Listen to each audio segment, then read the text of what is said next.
Welcome to daily fact. आज हम discuss करेंगे इंपॉर्टेंट आर्टिकल्स प्लस साथ में डिस्कस करेंगे इंपॉर्टेंट अमेंडमेंट्स जो न्यूज़ में है या लेटेस्ट अमेंडमेंट जो अभी हुई है पिछले 5 सालों में। इंपॉर्टेंट टॉपिक है ये, काफ़ी प्रीलिम्स के लिए और क्वेश्चन पूछे जाने के चांसेस काफ़ी रहते हैं। अगर आप हमारे साथ नए जुड़े हो तो आप हमारे इनिशिएटिव को सब्सक्राइब कर सकते हैं, साथ में शेयर कर सकते हैं। प्लस आप चेक कर सकते हैं हमारी playlist regarding the allied services prelims, जिसमें हम इंपॉर्टेंट टॉपिक्स को डिस्कस कर रहे हैं। इवन HPGK के रिगार्डिंग हमने ऑलरेडी जो है वो वीडियोज़ अपलोड की है, आप उनको चेक कर सकते हैं मोस्ट इंपॉर्टेंट क्वेश्चंस के साथ। शुरुआत करते हैं हमारे टॉपिक को आज के। तो सबसे पहले जो हम टॉपिक डिस्कस करेंगे आज का वो है 106 अमेंडमेंट एक्ट। हमारे संविधान में अमेंडमेंट हुई है और कौन से नंबर की? 106।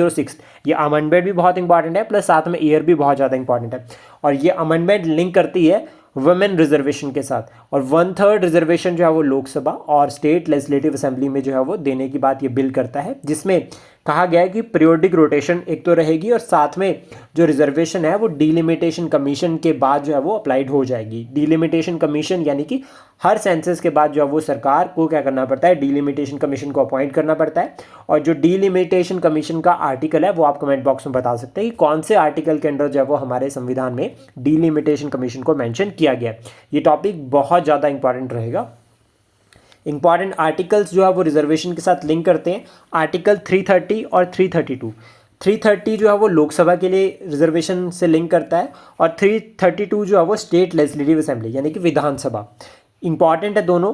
SC ST OBC इन तीनों के लिए जो रिजर्वेशन है वो इसी आर्टिकल, इन 2 आर्टिकल्स के अंडर जाती है, बोथ लोकसभा के लिए भी और विधानसभा के लिए भी। लेकिन वुमेन के लिए भी याद रखना इन्हीं आर्टिकल के थ्रू जो है वो रिजर्वेशन दी जाएगी। इसके बाद नेक्स्ट है आर्टिकल 243I। 243I जो है वो स्टेट फाइनेंस कमीशन के साथ लिंक करता है।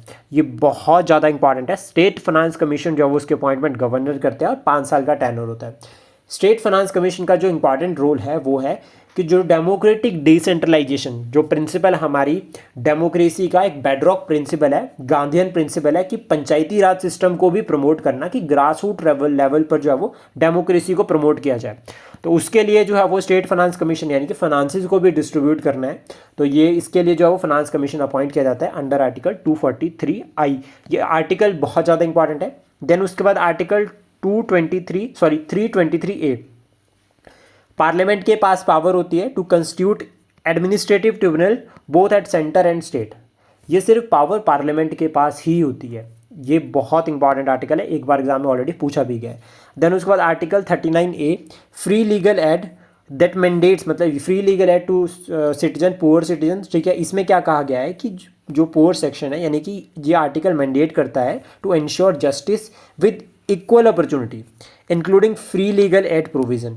यह आर्टिकल 39A के अंडर जो है वो कवर किया जाता है। देन इसके बाद आर्टिकल आता है 124 appointment of the supreme Court and High Court जजेस by the president of India. कौन अपॉइंट करते हैं? क्लियरली याद रखना, president of India after consulting with CGI। और यहाँ पर CGI की कंसल्टेंट्स के साथ जो है वो इंपॉर्टेंट होता है, वो होता है कलीजियम सिस्टम।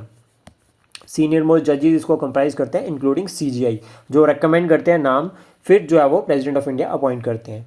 देन इसके बाद नेक्स्ट है important anti defection law. Anti defection law Himachal point of view से बहुत ज़्यादा इंपॉर्टेंट है, क्योंकि ऑलरेडी एग्जाम में पूछा गया है। और इवन आप देखोगे तो इस बार अगर हमारे यहाँ पर थोड़ा पॉलिटिकली जो है वो एंटी डिफेक्शन को अप्लाई भी किया जाए तो प्रैक्टिकली ये बहुत इंपॉर्टेंट हो जाता है। 52nd अमेंडमेंट एक्ट 1985 के थ्रू जो है वो उसको ऐड किया गया था, और 10th शेड्यूल जो है वो नया ऐड किया गया। आपको कमेंट बॉक्स में बताना है कि एंटी डिफेक्शन के रिगार्डिंग जो पावर होती है वो किसके पास होती है, गवर्नर के पास होती है या फिर स्पीकर ऑफ द हाउस के पास होती है। इसका आंसर आप कमेंट बॉक्स में कर सकते हैं। देन इसके बाद है article 96 speaker can not preside over Lok Sabha. मतलब स्पीकर जो है वो प्रिसाइडिंग ऑफिसर होता है, लेकिन वो जब उसके रिमूवल का रेजोल्यूशन जो है वो कंसिडरेशन में होगा तब वो हाउस को प्रिसाइड नहीं करेगा। ऐसा जो है वो आर्टिकल 96 में कहा गया है। इसके बाद आर्टिकल 94 में क्या कहा गया है कि removal and the resignation of the speaker and deputy speaker. Speaker अपना रिजाइन किसको देते हैं? डिप्टी स्पीकर को। डिप्टी स्पीकर अपना रिजाइन किसको देते हैं? स्पीकर को। तो ये दोनों इंपॉर्टेंट है, याद रखना आर्टिकल भी। देन इसके बाद आता है आर्टिकल 93 जो कहता है establishes post of both speaker and deputy speaker. तो हम इसको सबसे पहले 93 से याद रख सकते हैं, देन 94, देन 96। ये तीनों आर्टिकल जो है वो न्यूज़ में थे, क्योंकि अभी रिसेंट में लोकसभा बनी है जब नई, तो उसमें जो है वो स्पीकर को भी अपॉइंट किया गया है, और स्पीकर की अपॉइंटमेंट थोड़ी सी कंट्रोवर्शियल भी रही थी, तो इसलिए आर्टिकल इंपॉर्टेंट हो जाते हैं। देन इसके बाद आता है आर्टिकल 105। आर्टिकल 105 डील करता है power and privileges of the MPs की यहाँ पर बात की जा रही है, ध्यान रखना, यानी कि मेंबर ऑफ पार्लियामेंट। देन उसके बाद आर्टिकल आता है आर्टिकल 194, जो बता रहा है power and privileges of MLAs. ये दोनों इंपॉर्टेंट आर्टिकल्स है। आर्टिकल 343 डील करता है, ये कॉन्स्टिट्यूशन, मतलब कॉन्स्टिट्यूशन के थ्रू ये कहा गया है, कॉन्स्टिट्यूशन ऑफ इंडिया डिक्लेयर करते हैं कि Hindi in Devanagari script is a official language of India, या फिर हम इसको कह सकते हैं यूनियन। यहाँ पर हम इसको यूनियन भी कह सकते हैं कि यूनियन की जो ऑफिशियल लैंग्वेज है वो क्या है, हिंदी है, और आर्टिकल 343 जो है वो इसको कहता है। देन उसके बाद है आर्टिकल 239 AA। ये इंसर्ट किया गया आर्टिकल 69th अमेंडमेंट एक्ट हुआ था 1991 में, और ये किसके साथ लिंक करता है, स्पेशल प्रोविजंस ऑन दिल्ली। जो दिल्ली की जो लेजिस्लेटिव असेंबली है वो इस आर्टिकल के थ्रू जो है वो बनी है, और अमेंडमेंट जो है वो 69th अमेंडमेंट एक्ट है।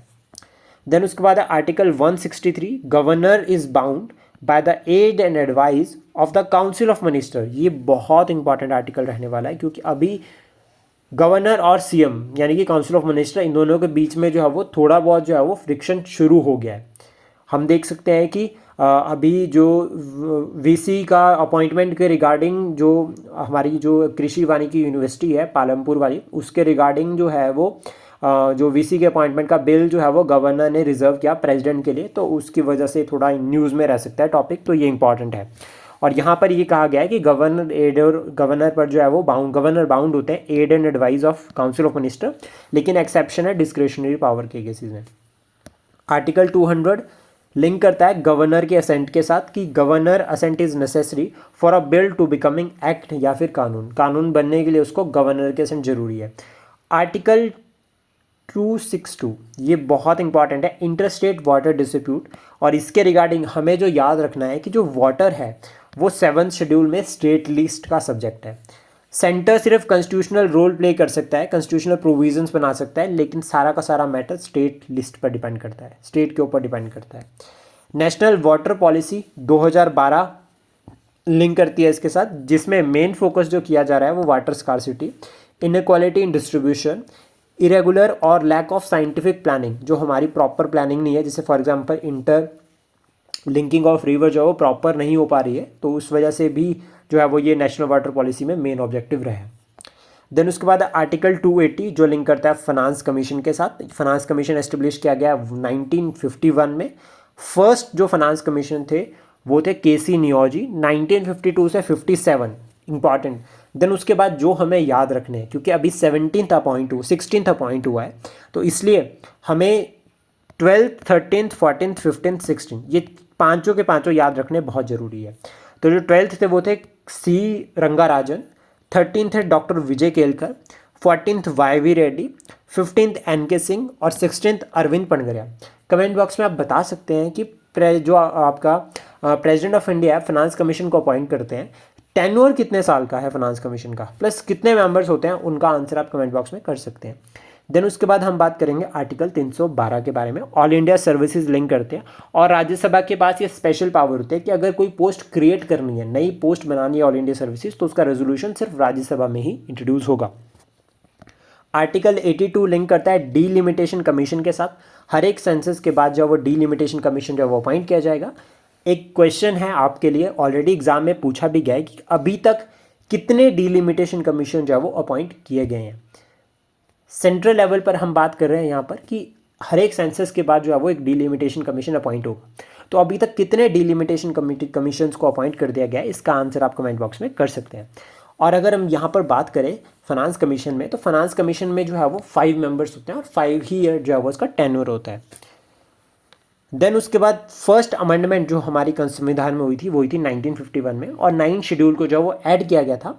इसमें एक 31B आर्टिकल को इंसर्ट किया गया था, जिसके थ्रू ये कहा गया था कि 9 शेड्यूल में कोई भी अगर लॉ चल जाता है तो उसको जो है वो जुडिशियल रिव्यू से जो है वो बचाया जा सकता है। आर्टिकल 44 यूनिफॉर्म सिविल कोड से लिंक करता है, बहुत ज़्यादा इंपॉर्टेंट है। उत्तराखंड जो है वो पहली स्टेट बना है जिसने जो है वो यूनिफॉर्म सिविल कोड को इम्प्लीमेंट किया है। देन इसके बाद इंपॉर्टेंट आर्टिकल्स में अगर हम बात करें तो 15 का सब क्लॉज 4, 15 का सब क्लॉज 6 ये रिजर्वेशन के साथ लिंक करता है। अगर हम 15(4) की बात करें तो socially and educationally SC ST OBC, और 6 में भी अगर हम बात करें तो EWS की यहाँ पर बात की गई है, reservation in education and social. 16(4) and 16(6) की अगर हम बात करें तो रिजर्वेशन इन पोस्ट की यहाँ पर बात की जा रही है, यानी कि एम्प्लॉयमेंट से लिंक कर रहा है ये SC ST एंड OBC। और 16 की अगर हम 6 की अगर हम बात करें तो वो लिंक करता है EWS के साथ। ये एग्जाम में ऑलरेडी एक बार पूछे गए हैं तो इसलिए आप इनको रिवाइज कर सकते हैं। देन इसके बाद इंपॉर्टेंट आर्टिकल्स की अगर हम बात करें तो आर्टिकल 2 लिंक करता है एडमिशन और establishment of new states that not a part of India rightly. यहाँ पर याद रखना कि अगर कोई नई स्टेट, नई टेरिटरी जो भारत का पार्ट नहीं है उसको एडमिट और एस्टेब्लिश करना है तो आर्टिकल 2 के अंडर होगा। लेकिन आर्टिकल 3 में अगर हमें कोई नई स्टेट बनानी है, उसको नई स्टेट जो अगर हम बनाई है, लेकिन वो बनाई कैसे है, इंटरनल रीएडजस्टमेंट से, या कोई बाउंड्री का नेम चेंज किया है तो वो आर्टिकल 3 के अंडर आता है। और आर्टिकल 4 जो है वो पार्लियामेंट को ये पावर देता है बाय सिंपल मेजॉरिटी कि वो ये दोनों आर्टिकल्स को यूज़ कर सकते हैं। Then article 13 law inconsistent with fundamental right declare null और वॉइड, कि अगर कोई आर्टिकल फंडामेंटल राइट को या कोई कानून जो है वो फंडामेंटल राइट्स को इफेक्ट कर रहा है, कोई ऑर्डर फंडामेंटल राइट को इफेक्ट कर रहा है तो उसको इनकंसिस्टेंट डिक्लेयर कर दिया जाएगा। और जिसको कहते हैं जुडिशियल रिव्यू। सुप्रीम कोर्ट के पास ये पावर है कि वो डायरेक्टली क्या कर सकता है, उस पार्ट को या फिर उस पूरे के पूरे कानून को या उस ऑर्डर को नल और वॉइड डिक्लेयर कर सकता है। देन इसके बाद आर्टिकल 14 से लेकर 18 जो है वो राइट टू इक्वालिटी के साथ लिंक करते हैं। आर्टिकल 19 जो है वो protection of certain rights that related to the freedom. यहाँ पर 6 जो है वो राइट्स है, इसमें पहले ओरिजिनली 7 थे बट लेकिन यहाँ पर जो है वो राइट टू प्रॉपर्टी भी था लेकिन उसको हटा दिया गया। इवन फंडामेंटल राइट्स जो है वो अभी 6 हैं, पहले वो 7 हुआ करते थे। जो आपका राइट टू प्रॉपर्टी है उसको रिमूव करके लीगल राइट जो है वो बना दिया गया। देन उसके बाद आर्टिकल 21A लिंक करता है राइट टू एजुकेशन के साथ। आर्टिकल 23 और 24 ये दोनों बहुत इंपॉर्टेंट है और इसको पढ़ने की एक छोटी सी ट्रिक है। अगर हम बात करें 23 में तो याद रखना कि सबसे पहले बात की है provision of human traffic and force labour, force labour नहीं होगी। 24 में बात की गई है no child labour, child labour पर भी प्रोविजन जो है वो लगाया गया है 24 के अंदर। देन उसके बाद कॉन्स्टिट्यूशनल रेमेडीज़ की अगर हम बात करें तो आर्टिकल 32 के अंदर कवर होती है, जिसको heart and soul of Indian constitution कहा गया है। और constitutional remedy itself a fundamental right, इसको फंडामेंटल राइट में भी इंक्लूड किया गया and it's a part of basic structure. और बेसिक स्ट्रक्चर का जो डॉक्ट्राइन है वो सुप्रीम कोर्ट ने दिया है 1973 में केशवानंदा भारती केस में। ये बहुत इंपॉर्टेंट है, ध्यान रखना। देन उसके बाद आर्टिकल 40 आता है ऑर्गेनाइजेशन ऑफ विलेज पंचायत, ये गांधीयन प्रिंसिपल है। देन इंपॉर्टेंट है 43, ये 43 है 43B 97th अमेंडमेंट एक्ट हुई थी हमारे संविधान में, जिसके थ्रू कोऑपरेटिव बॉडीज़ को कॉन्स्टिट्यूशनल स्टेटस दिया गया 2011 में। इंपॉर्टेंट है ये। आर्टिकल 50 की अगर हम बात करें separation of judiciary from the executive, बहुत ज़्यादा इंपॉर्टेंट है ये आर्टिकल, बहुत बार एग्जाम में पूछा भी गया है। देन उसके बाद आर्टिकल 51 आता है promotion of international peace and security. 51A की अगर हम बात करें तो फंडामेंटल ड्यूटीज़ के साथ लिंक करता है। 61 में अगर हम बात करें इम्पीचमेंट ऑफ द प्रेसिडेंट, और इसको कहा गया है violation to the constitution of India. Then उसके बाद आता है 72 pardoning power of the president. 76 link करता है article attorney general of India के साथ, और अटॉर्नी जनरल ऑफ इंडिया जो है वो highest law officer of the country, appointed by the president of India and hold office during the pleasure of president of India. ये बहुत important है। इससे पहले अगर हम बात करें पीएम भी जो है वो प्रेसिडेंट के प्लेजर पर ऑफिस होल्ड करते हैं। देन आर्टिकल 87 जो है वो लिंक करता है special address bye the president of India, कि हाउस का जो स्पेशल एड्रेस होता है वो प्रेसिडेंट ऑफ इंडिया जो है वो एड्रेस करते हैं हाउस को 2 केसेस में। पहला अगर लोकसभा नहीं बनी हो, और सेकंड आता है अगर साल का पहला सेशन हो, यानी कि साल का पहला session president of India address करते हैं, और जब नई लोकसभा बनी होती है उस केस में। और जनरली ये ज्वाइंट सिटिंग जो है वो सेशन में रहती है। देन उसके बाद है article 109 special provisions with respect to the money bill, already exam में पूछा गया है, बहुत ज़्यादा इंपॉर्टेंट टॉपिक है। Article 110 definition of the money bill, हालांकि मनी बिल जैसी टर्म कहीं डिफाइन नहीं की गई है लेकिन यहाँ पर कहा गया। देन उसके बाद आर्टिकल 112 एनुअल फाइनेंशियल स्टेटमेंट, यानी कि budget. Budget as such as term कहीं यूज़ नहीं की गई है लेकिन इसको कहा गया है annual financial statement under article 112। उसके बाद आता है article 124 supreme court of India. इससे पहले आर्टिकल आता है 123, ये ऑर्डिनेंस मेकिंग पावर है प्रेसिडेंट ऑफ इंडिया की, जब कोई सेशन जो है वो मतलब हाउस जो है वो सेशन में नहीं होगा, रिसेस फेज होगी, तो उस केस में 1, 2, 3 आर्टिकल को फॉलो करके प्रेसिडेंट ऑफ इंडिया ऑर्डिनेंस बना सकते हैं। Article 24A national judicial appointment commission, 99th amendment act हमारे संविधान में किया गया था with respect to the appointment of judiciary, और इसको जो है वो 2014 में जो है वो सुप्रीम कोर्ट ने अनकॉन्स्टिट्यूशनल जो है वो 2014 की अमेंडमेंट एक्ट थी ये, 1999th अमेंडमेंट एक्ट 2014 में हुई थी। सुप्रीम कोर्ट ने इसको नल एंड वॉइड डिक्लेयर किया है, अनकॉन्स्टिट्यूशनल डिक्लेयर किया है, कहा है कि ये जो है वो बेसिक स्ट्रक्चर को इफेक्ट कर रहा है। देन इसके बाद है आर्टिकल 130 जो seat of the supreme court की बात करता है। प्रिंसिपल सीट बेंच जो है वो दिल्ली में रहेगा, हालांकि उसके बाद जो है वो बेंच को मूव किया जा सकता है। Article 131 original जुडिक्शन of the supreme court, article 131A exclusive जुडिक्शन of the supreme court, ये दोनों आर्टिकल बहुत ज़्यादा इंपॉर्टेंट है। देन उसके बाद आर्टिकल 141 अभी न्यूज़ में चला है ये, law declare by the supreme court binding to all court, कि अगर आर्टिकल 141 के अंडर जो है वो कोई कानून जो है वो सुप्रीम कोर्ट ने डिक्लेयर किया है तो वो सभी कोर्ट्स पर बाइंडिंग होगा। उसका 142 enforcement of decrease and order of the supreme court, article 143 advisory जुडिक्शन of the supreme court, president of India को जब एडवाइस करते हैं, तो यहाँ पर ये याद रखना कि प्रेसिडेंट ऑफ इंडिया पर जो एडवाइस है सुप्रीम कोर्ट की वो बाइंडिंग नहीं होती है, सिर्फ council of minister headed by the prime minister उनकी एडवाइस जो है वो बाइंडिंग होती है। आर्टिकल 148 डील करता है CAG के साथ, अपॉइंटमेंट ऑफ द, ये बहुत इंपॉर्टेंट है, appointment bye the president of India. Removal जो प्रोसेस है वो सिमिलर है जैसे जज को रिमूव किया जाता है, तो दैट मीन्स प्रेसिडेंट के प्लेजर पर ऑफिस होल्ड नहीं करते, एक इंडिपेंडेंट क्वासी जुडिशियल ऑफिस है। रिपोर्ट प्रेसिडेंट ऑफ इंडिया को करते हैं और वो प्रेसिडेंट ऑफ इंडिया रिपोर्ट जो है वो क्या करते हैं, पार्लियामेंट में रखते हैं। 165 advocate general of state appointed by the governor of the state. Article 176 special address by the governor, similar 2 cases में एक बार नया सेशन बैठता है और एक बार नई जो है वो राज्यसभा की जब सरकार बनती है। Article 201 bill reserved for consideration of the president of India by governor, ये बहुत ज़्यादा इंपॉर्टेंट है। आर्टिकल 213 लिंक करता है ordinance power of the governor के साथ। आर्टिकल 214 लिंक करता है high courts of the state, और आपको कमेंट बॉक्स में बताना है कि अभी टोटल कितने हाई कोर्ट्स जो है वो भारत में हैं। आर्टिकल 226 लिंक करता है writ power of the High Court, और writ power of High Court जो है वो वाइडर होती है in comparison to the supreme Court, और सुप्रीम कोर्ट जो है वो रिट जुडिक्शन में मना नहीं कर सकता लेकिन हाई कोर्ट मना कर सकती है।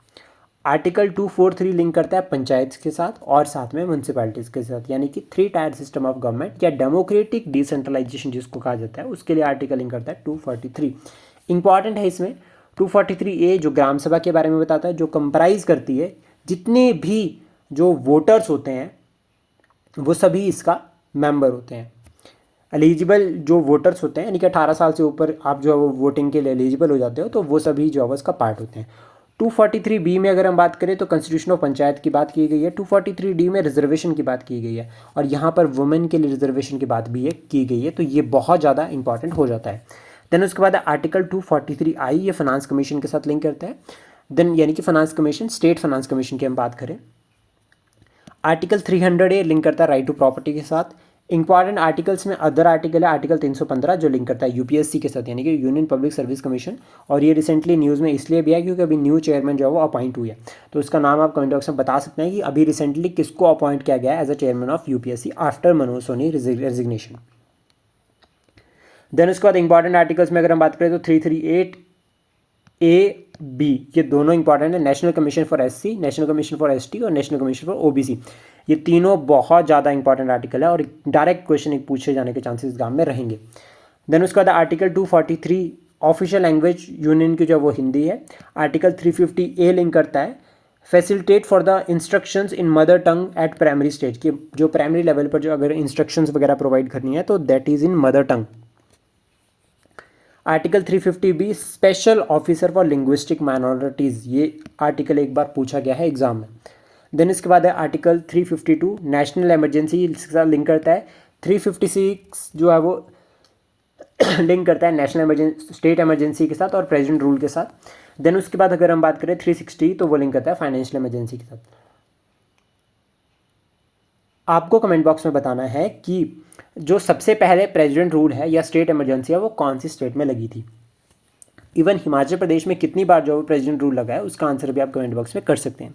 देन उसके बाद article 368 procedure and power to amend the constitution of India. ये पावर सिर्फ पार्लियामेंट के पास होती है और जब संविधान को अमेंड करना है और वो भी आर्टिकल 368 के अंडर, तो उसके लिए स्पेशल मेजॉरिटी को फॉलो किया जाएगा।